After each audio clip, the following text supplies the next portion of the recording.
Ooh, a spicy question. I Because love the it. writing is sort of everything, right? Like you kind of can fix plot holes, but if the writing isn't So some there, readers love that, and some readers are like, but I wanted more of this. So it's kind of a gamble.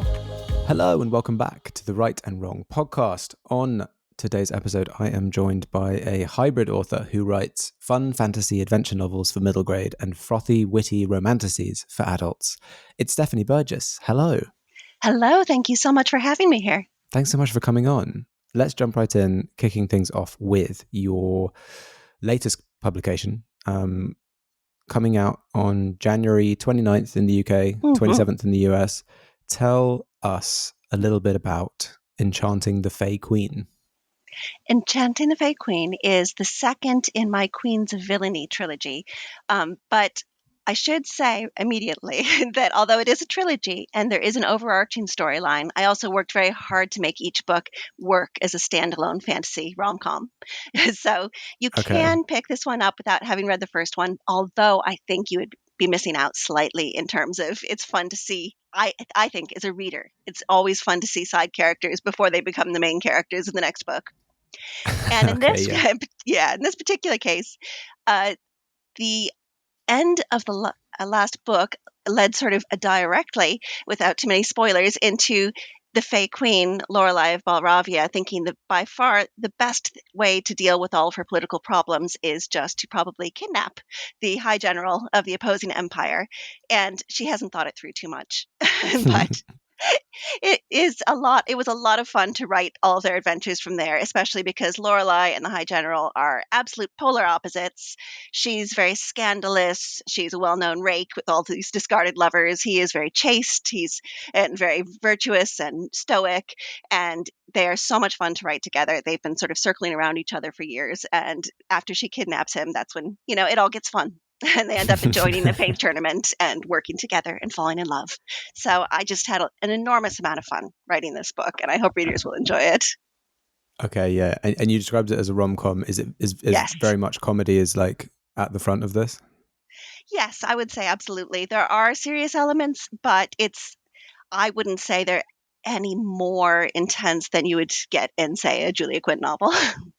Okay, great. Are all of your kind of romantic fantasies, are they all kind of rom-com, or is this an outlier? They generally are. I have written a couple in the past that weren't. My first two published adult novels, which weren't actually published in the UK, only in the US, they're called Masks and Shadows and Congress of Secrets. They were sort of darker historical romances set in real-world history, but with some really... I think those were as dark as I'm ever likely to go. Mm-hmm. And I wrote those at a different point in my life. And basically, at this point in my life, I just want to write books that are really fun and provide a sort of frothy, empowering escape that people can read and feel better and more prepared to come back and face their own battles in the real world. Okay, all right. And when you say frothy, is that what I would also read as spicy? Are there spicy scenes in this? Some of them are. Okay. These ones are. The Queens of Villainy series is my spiciest series. It's the first time I have written, sex scenes on the page as opposed to just heavily implied that it's happening off page. But not all of them. Mostly I just think of frothy as meaning lots and lots of witty banter and longing looks and, that sort of thing. Yes, yeah. Will they, won't they kind of thing. Exactly. Yeah, it's all going to be okay in the end. Yeah. Okay, so I guess what's... Obviously, Romantasy is such a big force in publishing at the moment, but I guess most of them are not leaning into a sort of rom-com element. Most of them are quite serious, is my understanding. That's definitely the predominant mode right now, and it's not for all of them. Right now I am reading Julie Long's The Keeper of Magical Things, and that's just wonderful. It's a really gentle, cozy romantasy, and I don't know that I describe it as rom-com exactly. It doesn't quite go that far, but it's definitely not the high angst version. Okay. Yeah, in Sanka Mandana, again, especially with her very secret society of irregular witches, but again with her A Witch's Guide to Magical Innkeeping, which just came out, those are really lovely, cozy, fun romantasies that include a lot of humor along with the other elements. Okay. And you mentioned that this is a sequel, but you've worked hard to write them all as standalone, so they are accessible to read in any order. Yes. I guess Yes. that kind of adjacent storytelling, which is it's become very popular, especially within not just romantasy, but like romance as a genre Absolutely. generally. Is that something that you've just always loved doing, or is that something that you've seen is like works for a lot of other authors and you thought you'd give it a try? It's something I've loved as a reader for as long as it's been going on, really. Um, Hmm. because I mean, I'm 48 now. I have been reading, I was reading Georgette Heyer novels when I was 12. I've been reading in the romance genre for a really long time. And Hmm. I remember being just delighted when we got to the stage where you were seeing lots of series with the continuing characters because I love that kind of storytelling where you've got a whole community you can attach to for more than one book at a time, but at the same time you get a separate happy ending in every novel. So Yeah. I am not a fan as a reader. I'm not a fan of cliffhangers. I don't love getting to the end of a novel and the story's not done. I mean, I Yeah. don't mind having an overarching story, of course, and I do that as a writer. But I want to feel that, all my tension over the book of will they, won't they? I want to know at the end of book one, honestly, will they or not? So Yeah.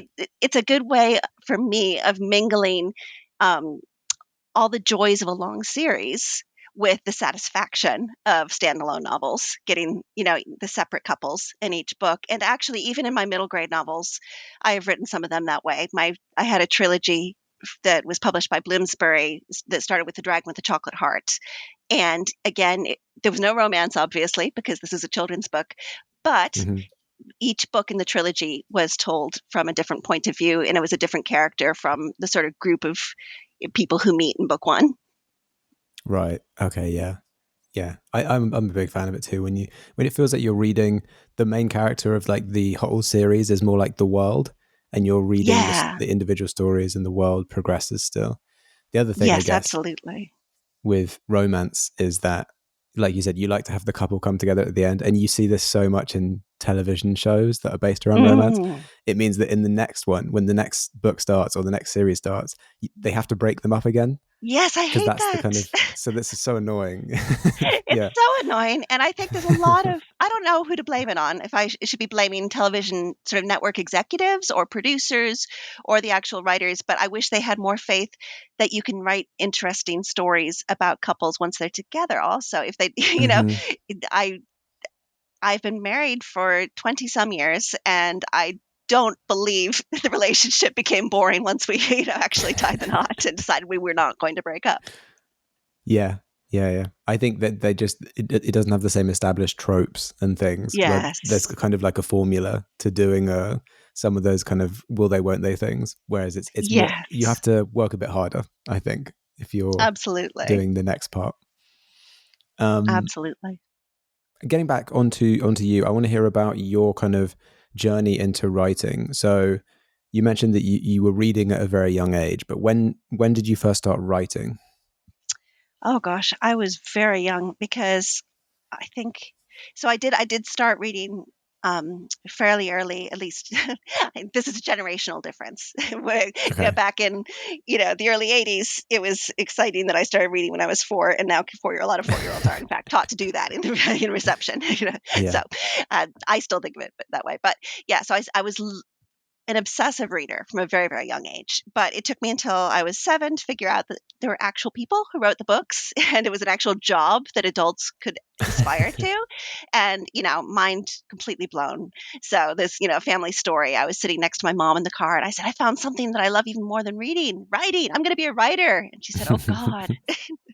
She was horrified because, my mom is a practical person who wanted her daughter to have a steady income. So, um, so I've known I wanted to be a writer since I was 7 years old, and I've been trying.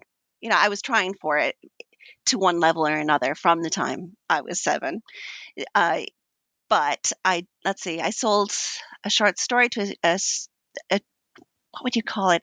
It's a magazine in America that is it's on the bookshelves, but the only people who can submit are students who are under 18. So I sold a short story to them when I was 15, and I thought, oh, I'm almost there, haha. I Okay. didn't end up actually selling my first, short stories to pro magazines until I think I was 27 the first time. And then I sold my first novel when I was 31. So, it's been a long haul, but I'm really Hmm. happy to be making a living from my writing at this point.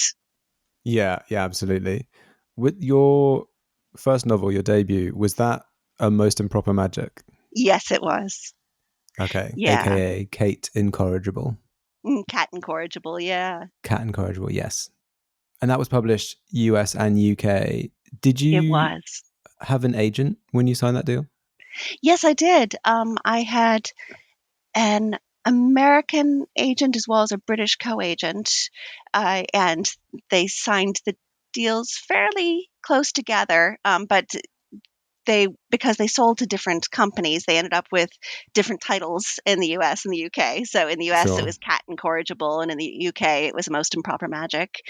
And that was, I'd actually had an agent before. Back in 2005, I believe, I signed with an agent for my first adult book, which didn't end up getting published until 10 years later with a different agent. So that didn't work out at the time. It was the wrong moment, sort of, for that sort of thing to be commercial. I ended up with this. My second agent was the one who sold my first trilogy, and Okay. so I was with him for 7 years, and he also sold eventually my first adult novel that I'd gotten an agent with all those years ago, which ended up being published in 2016 along with the second one. And by then I was with my third agent, who is still my agent, and I hope to work with her forever, Molly Kurhan, and she's amazing.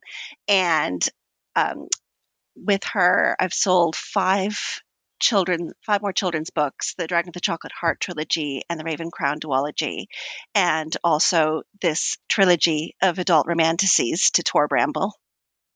Hmm. Okay. Changing agents, there's lots of different reasons why people change agents. Oh, Was yes. the kind of change to Molly, I know that you're based in the UK now and she's also based Mm, in London. Was it mainly a yes. geographical thing, just having a local agent? It was partly geographical because when I was trying to decide between agents, I one of one of the main decision factors was I could actually take the train up and meet Molly in person, and we could hang out, and we could Yeah. have sort of a more, a lot. It makes the whole thing easier if you're on this in the same time zone. I've been working with an Yes, American agent exactly. for Yeah. many years before that. um, Also, sometimes an agent who's the right person for you at one stage of your career just isn't later. And I would say that was the case with my second agent, because sometimes you'll sign on with an agent because they really click with one book or series that you've written, but Hmm. they're not actually they don't actually share a larger reading taste with you.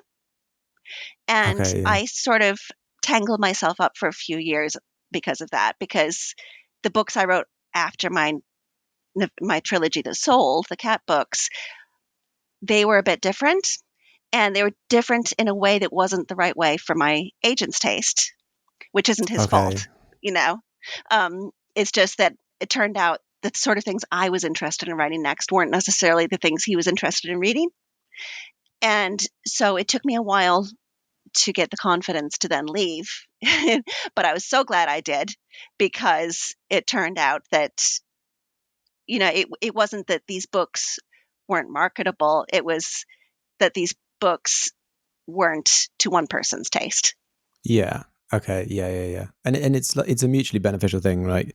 Absolutely. It's not helping either of you if you're staying in Exactly. a where you want to go different directions. It makes sense. Absolutely. And I would absolutely say too that, he was as supportive as he could have been.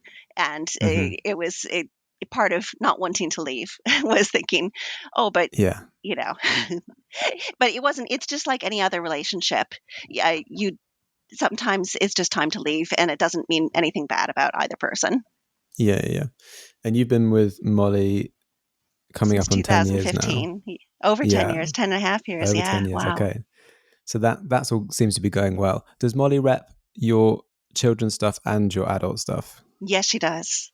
Yes. When we Okay. first signed on, she was officially only representing children's work. So I thought I would have to look for a second agent for the adult work.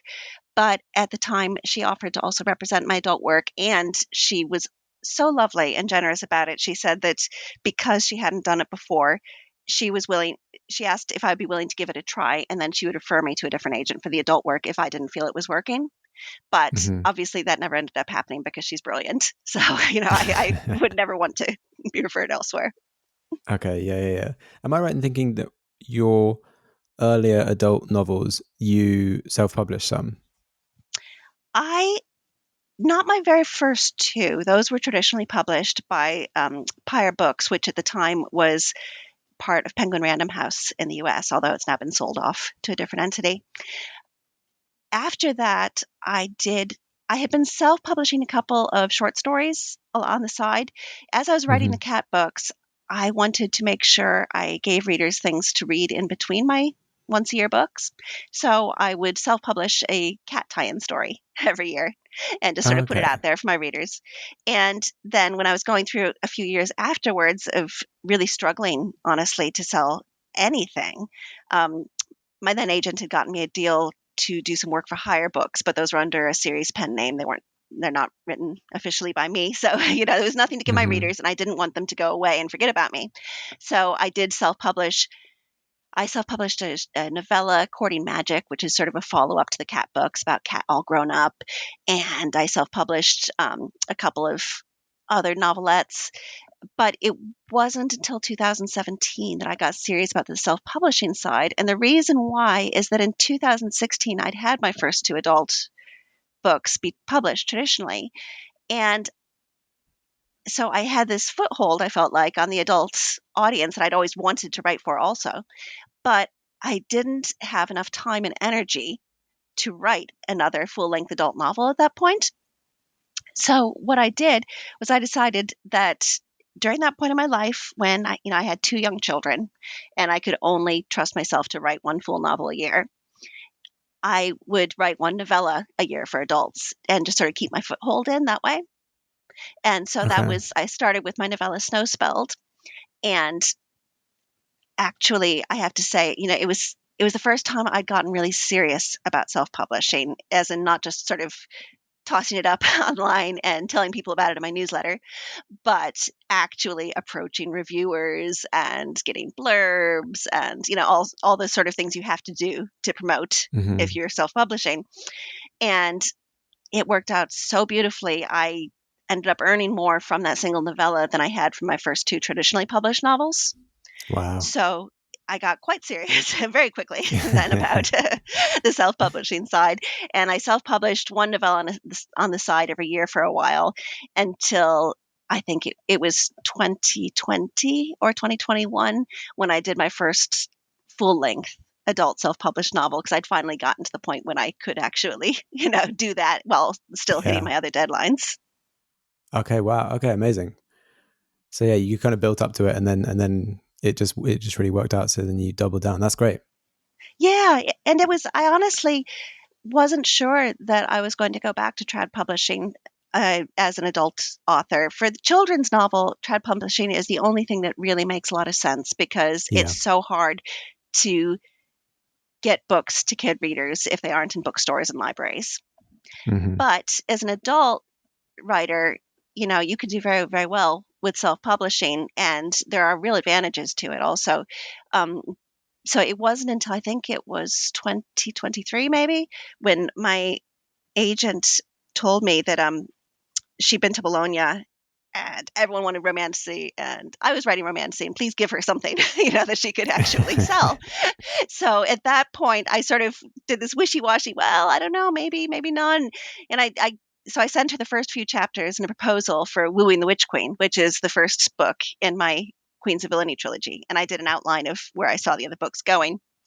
And even when she sent it out, I was still thinking, well, if the offer isn't good enough, I'll just say no and I'll self-publish. But, luckily it went to auction and the offer was great. So I'm very happy to be trad publishing again. But I'm still Yes. self-publishing novellas on the side. Okay, cool. So you are, truly a hybrid author. Yes. Which is great. We're going to go back into some self-publishing stuff later on, but right now, before we head over to the Cozy Cabin, I wanted to ask, because you've been writing and publishing for, traditionally, and like we just talked about, self-publishing for a while now. Yes. What advice would you have for writers who are trying to find their way into publishing and getting their stories out into the world? I would say find as many critiques along the way as possible. I was really lucky. I had the freedom to apply to a 6-week residential workshop when I was in my 20s. It's called the Clarion West Fantasy and Science Fiction Writing Workshop. And at the time, it was 6 weeks long. It was sort of boot camp for writers is how it's described. Right. And, you live in a residence hall with a whole bunch of other writers who've made it in. It's a competitive process. And so there were 17 of us, and we each had to write one short story a week, and we each had to critique everyone else's short stories every week. And you just learned an enormous amount, and as much from reading each other's work as from getting the critiques for our own, because actually you learn so much when you read someone else's work that isn't quite there yet, and you think, why isn't it there? And you think, oh, because they're doing this, and you think, oh wait, I do that too. So you learn a lot from critiquing other people's work, as well as from getting to other people who love the kind of books that you love, to read your work. And I've also tried online writing workshops in the past to try to do similar things. There are various online options for people who don't have a writing group that's helpful in the area. And anything that gets you trading critiques is just a huge benefit. I don't want to get too didactic on this point, because I think partly there is a generational issue here. For myself, I was very grateful that self-publishing wasn't an option until I'd been forced to get good enough to sell traditionally, because I know myself. And in my early 20s, I was so desperate to be published. I would have absolutely thrown up, my novel whenever, just as soon as I got it turned down by enough agents. I would say, okay, fine, it's going up. And it wouldn't have been my best work. And I was capable of becoming so much better. And now I feel very confident self-publishing. But adding on to that, I want to say every single piece of information I've gotten confirms that it is harder to get published now than it was when I first broke in 2008. So I'm not saying if you can't break into traditional publishing, you're not good enough to get published. That's absolutely untrue. There are a zillion reasons why certain books will do better with self-publishing, or will not seem commercial enough to persuade a traditional publisher, but will do fabulously, in the self-publishing arena. And they're just as good at books. They're just not what, they just don't break through into traditional publishing for whatever reason. So I don't think you need, I'm not telling anyone they have to do traditional publishing first at all. What I'm saying is, I think it'll really help you in the long term for your career if you can be as brutal with your own work as possible, in terms of taking the time you need to be sure and get outside confirmation from other people that it really is what you want to represent you in the world. Because every time I put out a book, I'm very conscious that whoever picks that up may not have read anything else by me before. And they're going to be judging me as a writer and deciding whether to keep reading based on it. Yeah. So I just think it's really, really important to do whatever you can to make sure that the quality of your work is at as high a level as it possibly can be before it goes out anywhere, whether that's to trad publishing or whether that's to self-publishing. Yeah, absolutely. And I think the other thing to note is that nowadays there's so many support systems and freelance individuals, and like even just like small companies now, for if you're self-publishing, like you can get an editor, you can get a professional editor, you can get copy edit, you can get everything done. Absolutely. Obviously you're going to have to pay a bit of money, but you can get everything done to the same level as a traditional publisher. If you're willing to, seek out, do the research, figure out what you need. Absolutely. Yeah.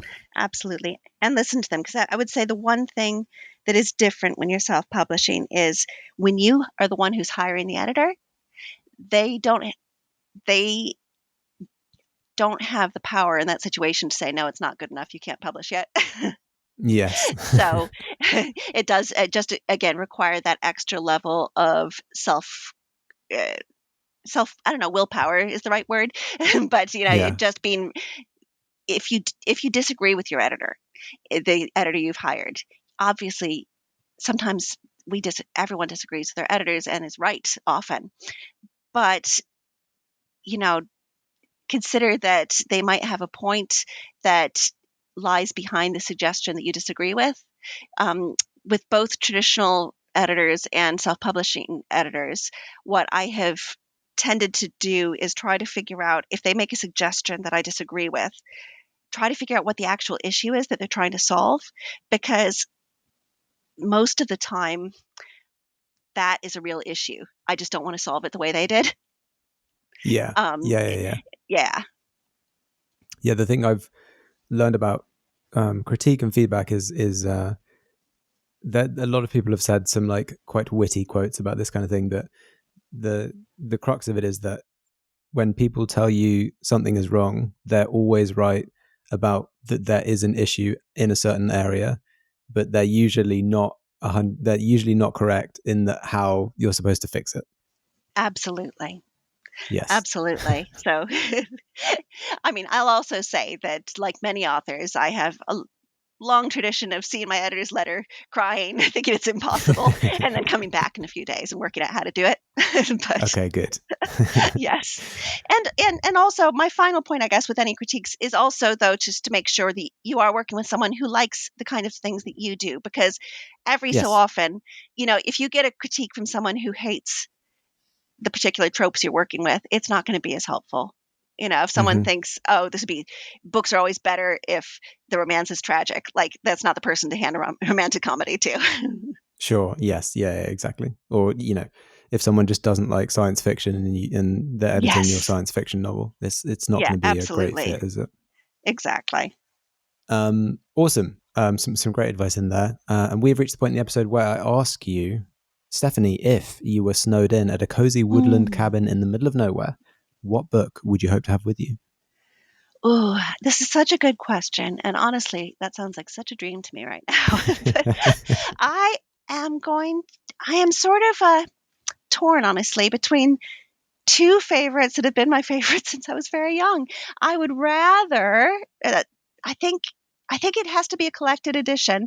And it's a collected edition of either Jane Austen or the full Lord of the Rings trilogy all in one book, because those are the two things I can imagine just sinking into for total comfort and entertainment over, a long period of time, that it would make me very happy to escape into that. Okay. Are those, so like Jane Austen, Pride and Prejudice, all of those, and Lord of the Rings, are those things that you kind of grew up reading? Those are both things that my dad read to me as my bedtime stories when I was a kid, which absolutely, I feel like, laid the path for everything I've written as an adult. Yes. I was going to say, I can see how you got to where you are with romantic fantasy. Exactly. Amazing. Well, that's a great answer. And I know for a fact, because other people have proved it to me, that you can get a bound copy of all of the Lord of the Rings books as one. Yes, absolutely. So it's one or the other. Yes. If only someone would do a bound edition of the collected Austen and Tolkien, that would be perfect. Yeah, I mean, an interesting combination, perhaps, to have as one book. Absolutely. But yeah, that would be perfect for you.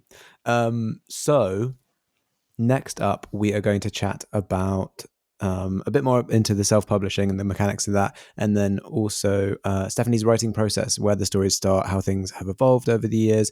That will all be available on patreon.com/right-and-wrong. The fact that you have to shelve a manuscript 1 year doesn't mean that that's the end. It just means it might have to wait 10 years or 15 years or 20 years until it's the right time for that story. Yeah. So much of it's just what's in the zeitgeist. Exactly. Yeah. Amazing. Well, that brings us to the end of the episode. Thank you so much, Stephanie, for coming on and telling us everything that you've been up to and about your kind of writing journey and your writing adventures. Enchanting the Fae Queen is out January 29th in the UK, 27th in the US, in all the usual places. But yeah, it's been so fun chatting. Thank you so much, Stephanie. It's been great. Thank you so much. And for anyone wanting to keep up with what Stephanie is doing, you can find her on Blue Sky at Stephanie Burgis, on Instagram at Stephanie Burgis in Wales. You can find her on Patreon as well and on her website, stephanieburgis.com. To support this podcast, like, follow and subscribe, join the Patreon for ad-free extended episodes, and check out my other podcast, The Chosen Ones and Other Tropes. Thanks again, Stephanie, and thanks to everyone listening. We will catch you on the next episode.